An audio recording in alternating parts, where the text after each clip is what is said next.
Doctor की बात सुनकर अभिजीत और निर्मला घबरा जाते हैं। अभिजीत समझ जाता है कि उसका बच्चा अब इस दुनिया में नहीं रहा। वही निर्मला की आंखों से तो आंसू गिरने लगते हैं। आप चुप क्यों हैं? बोलिए ना, ऐसी क्या बात है? मेरी बहू और बच्चा ठीक तो है ना? काश मैं ऐसा कह पाता। गुंजन ने अपना बच्चा खो दिया है, लेकिन हैरानी की बात यह है कि हमें गुंजन के गर्भ में बच्चे का एक भी चिन्ह नहीं मिला। ऐसा कैसे हो सकता है? ऐसा लग रहा है जैसे वो कभी प्रेग्नेंट थी ही नहीं। मुझे तो ये बुद्धि बिल्कुल समझ में नहीं आ रही। मुझे उम्मीद है कि आप लोग मुश्किल समय में गुंजन के साथ खड़े रहेंगे। ये आवाज कैसी? कहीं गुंजन? सब लोग भागते हुए गुंजन के कमरे में पहुंचे तो देखा कि गुंजन पागलों की तरह बिस्तर पर रखे कंबल और तकियों को फाड़ रही है और जोर जोर से चीख रही है। मेरा बच्चा, मेरा बच्चा, मेरा बच्चा कहाँ है? मैं सब बर्बाद कर दूंगी।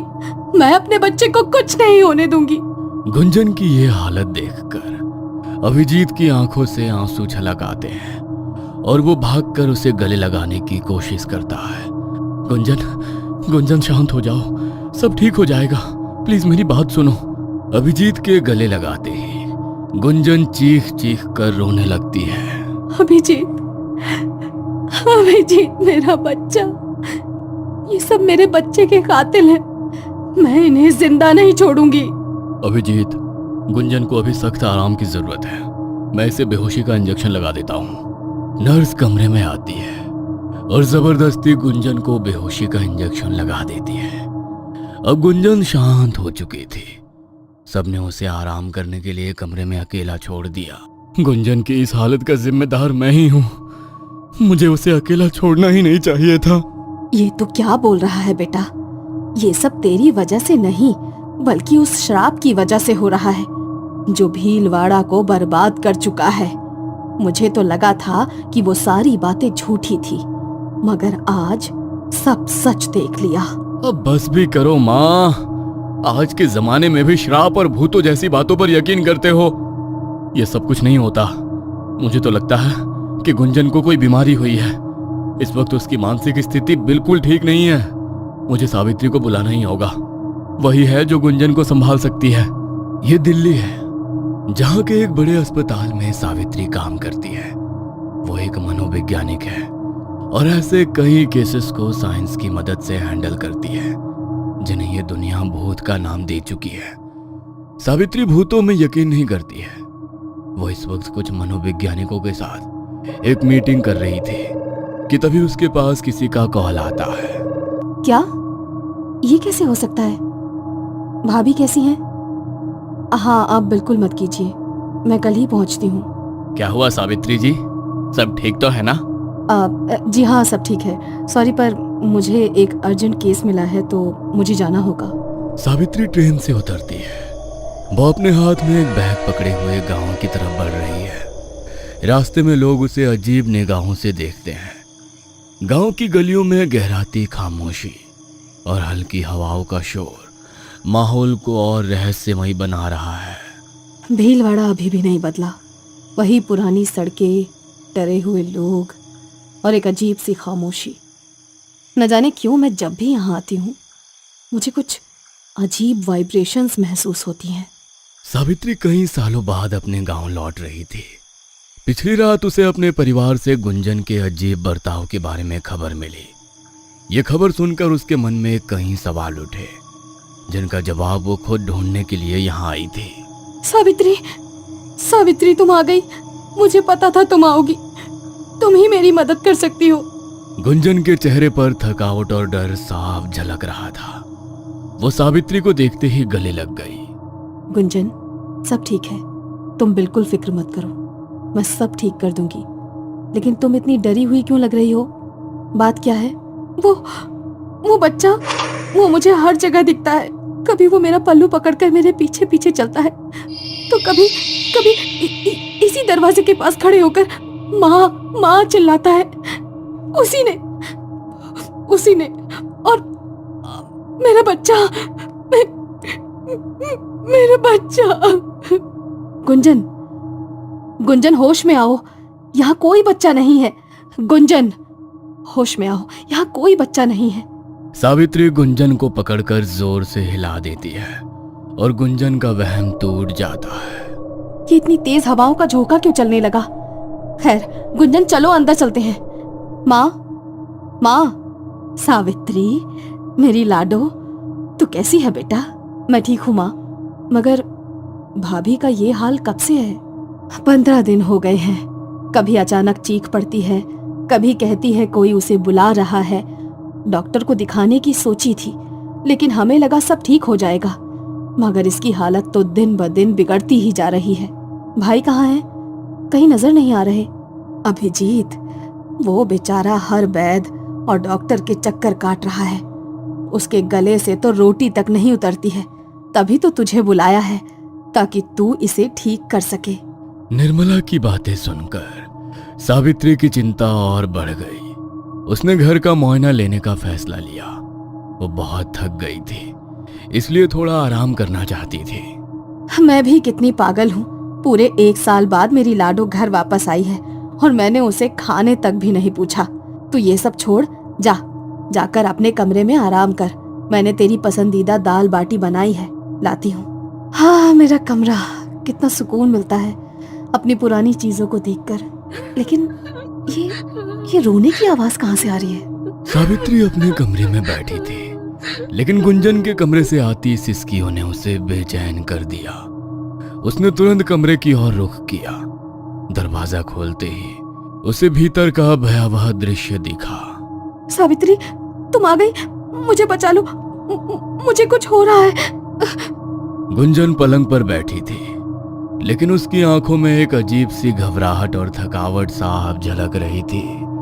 उसका चेहरा पीला पड़ चुका था और वो अपने हाथों को बार बार देख रही थी, जैसे कुछ छूट गया हो। भाभी, ये क्या हाल बना रखा है? तुम इतनी घबराई हुई क्यों हो? सावित्री ने गुंजन के पास जाकर उससे बात करने की कोशिश की, लेकिन गुंजन के चेहरे पर डर और बेचैनी थी। उसके शब्द बिखरे हुए और असमंजस भरे थे।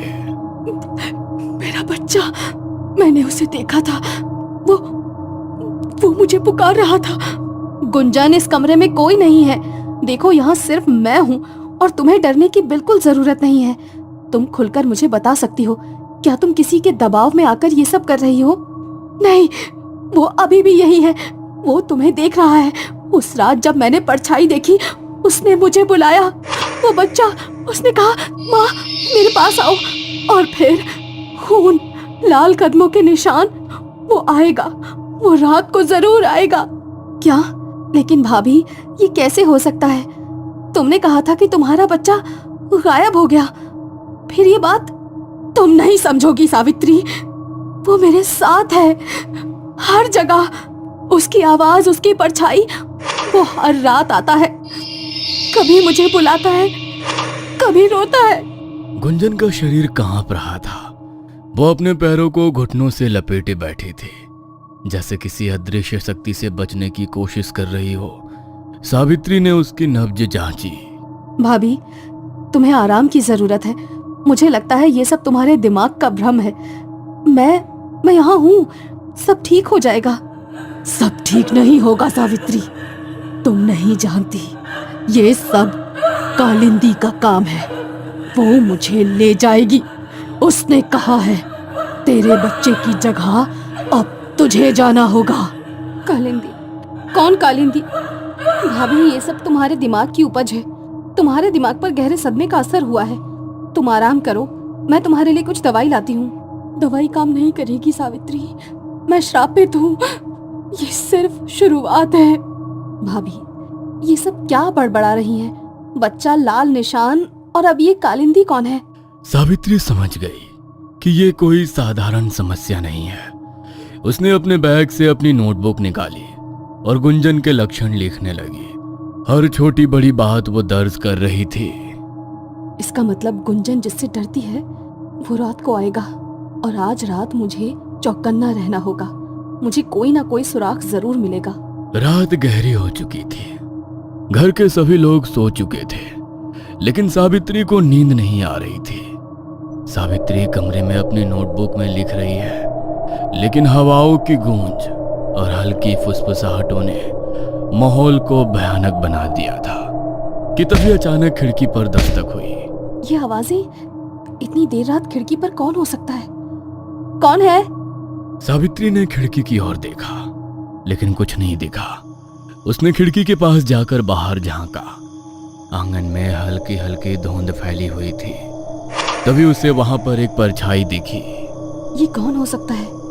इस वक्त बाहर कौन है? जैसे ही उसने ध्यान से देखा, वो परछाई घर के पुराने मंदिर की ओर बढ़ने लगी। बिना किसी हिचक के सावित्री ने दरवाजा खोला और उसके पीछे पीछे चल दी। मंदिर तक पहुंचने पर उसने देखा कि दरवाजे पर लाल कदमों के निशान थे।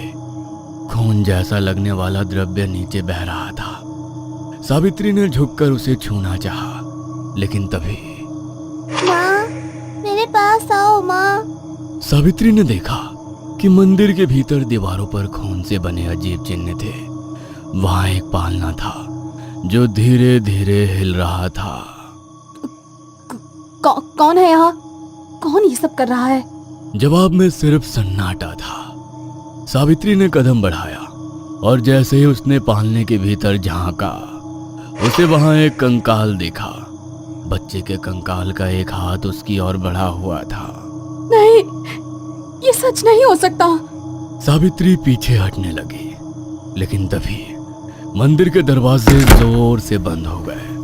वो भागने की कोशिश कर रही थी जब उसकी आंखों के सामने लाल रोशनी चमकी।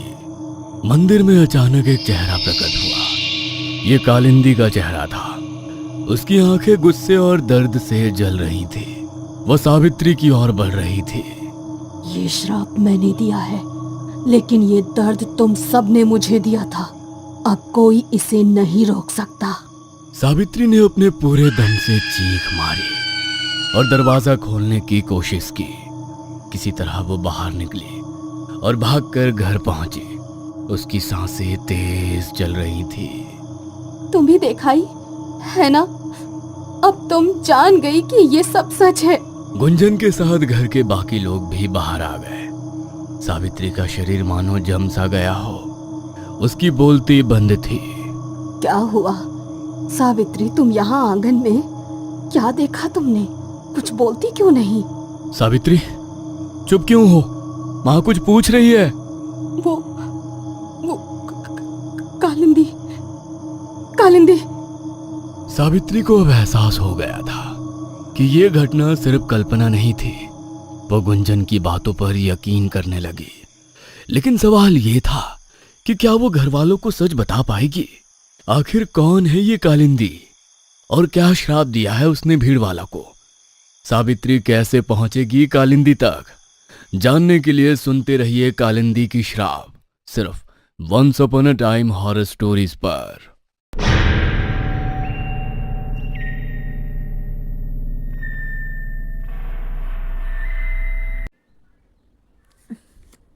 हेलो गाइस, कैसे हो आप सब?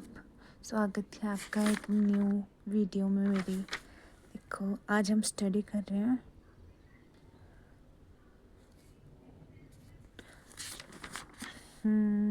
देखो, ये मैंने कुछ नेशनल पार्क के नाम लिखे हैं, लेकिन इनको ट्रिक्स से लिखा है, टिक से। ठीक है, देखो चलो स्टार्ट करते हैं फर्स्ट से।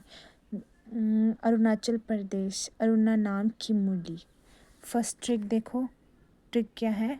अरुणाचल प्रदेश का अरुण नाम की मूली। अरुण से अरुणाचल प्रदेश हो गया, नाम से नामदफा नेशनल पार्क, और मूली से हो गया मावलिंग नेशनल पार्क। ठीक है, देखो फिर से, अरुण से हो गया अरुणाचल प्रदेश, नाम से हो गया नामदफा नेशनल पार्क, और मूली से हो गया मावलिंग नेशनल पार्क। और सेकंड, हम हरियाणा की बात करते हैं। हरि का कलश सुल्तान ने ले लिया। हरि का कलश सुल्तान ने ले लिया। हरि से हो गया हरियाणा, कलश से हो गया कालेश्वर नेशनल पार्क, सुल्तान से हो गया Sultanpur national park. Okay, then Meghalaya पे आते हैं हम। मेघालय के नेशनल पार्क कुछ ऐसे हैं। मेघालय के भाले की नोक बहुत तेज़ है। मेघालय के भाले की नोक बहुत तेज़ है। मेघालय से हो गया मेघालय से तो मेघालय हो गया। भाले से हो गया बालक क्या है, बालफकराम नेशनल पार्क, नॉकरेक नेशनल पार्क। ठीक है। अब हम मिज़ोरम की बात करते हैं तो मिज़ोरम में पवन ने मूली बजाई। देखो, मिज़ोरम में पवन ने मुरली बजाई। पवन से हो गया फांगफुई नेशनल पार्क, और मुरली से हो गया मुरली नेशनल पार्क। ठीक है। और नेक्स्ट त्रिपुरा के राजा की बारी आते ही लेपर्ड को क्लाउड ने भेज दिया। राजा की बारी से राजबरी नेशनल पार्क, लेपर्ड से clouded leopard national park. Okay. Then Orissa की बात करते हैं। उड़ीसा की कनिका भीतर से सिंपल है। उड़ीसा से उड़ीसा आ गया, भीतर से भीतरकनिका, और सिंपल से आएगा सिंपलीपाल नेशनल पार्क। और देखो कुछ ऐसे स्टेट है जिसमें एक ही नेशनल पार्क है, जिसमें बिहार आ गया वाल्मीकि नेशनल पार्क, गोवा में है भगवान महावीर, इसको शॉर्ट में हाँ मतलब इसको मौलिम के नाम से भी जानते हैं। ठीक है। उसके बाद झारखंड में हो गया